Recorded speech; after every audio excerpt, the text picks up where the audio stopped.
বন্ধুরা তোমাদের মাঝে নিয়ে আসলাম নতুন একটা ইউনিক রেসিপি চাল কুমড়ার।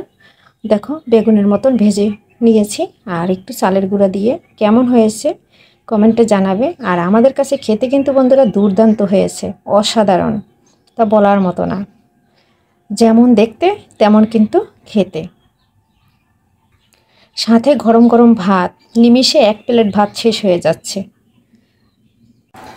নমস্কার বন্ধুরা, সবাই কেমন আছো? আমি পাপড়ি কিচেন থেকে বলছি।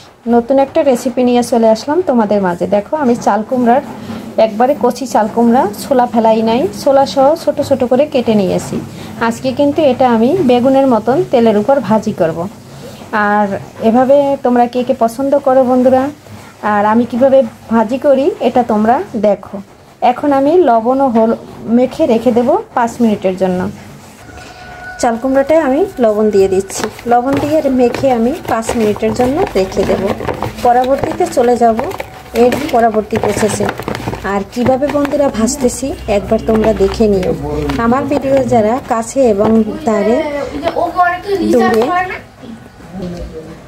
দূরে দেশ ও দেশের বাহির থেকে দেখছো তাদেরকে অসংখ্য অসংখ্য ধন্যবাদ।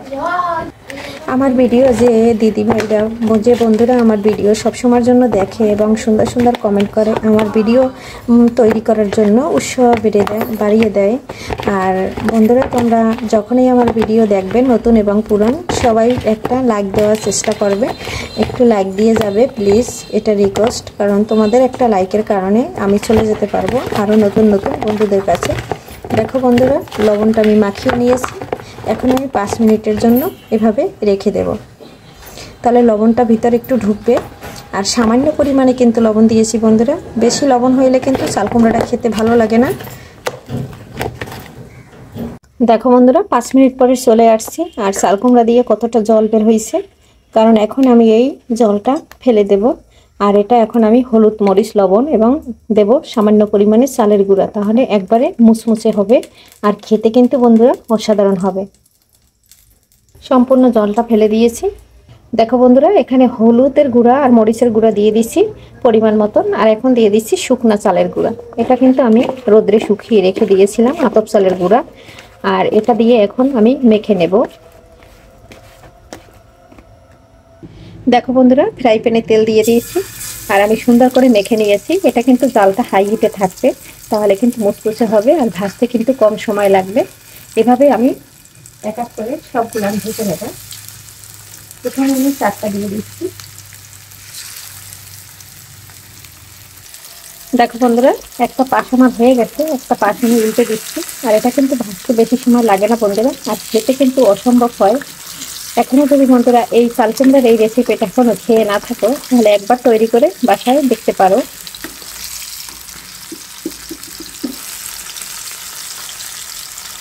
প্রথমে জালটা একটু হাই হিটে রাখতে হবে, পরে কিন্তু লো ফ্লেমে ভেজে নিতে হবে। এখন আমি জালটা কমিয়ে দিয়েছি।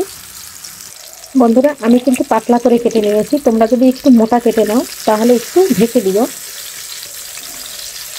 আর এটা যেহেতু আমার একবারে কচি চাল কুমড়া, আর আমাকে একটা আঙ্কেল দিয়ে গেছে, তার বাড়িতে হয়েছে অনেক, এর জন্য গাছের একবারে টাটকা চাল কুমড়া, তাই আমার ভাজতে হবে না। আর বাজারের চাল কুমড়াটা তো একটু আগে কাটা থাকে, শুকিয়ে যায়, সবার তার বাড়িতে হয় না।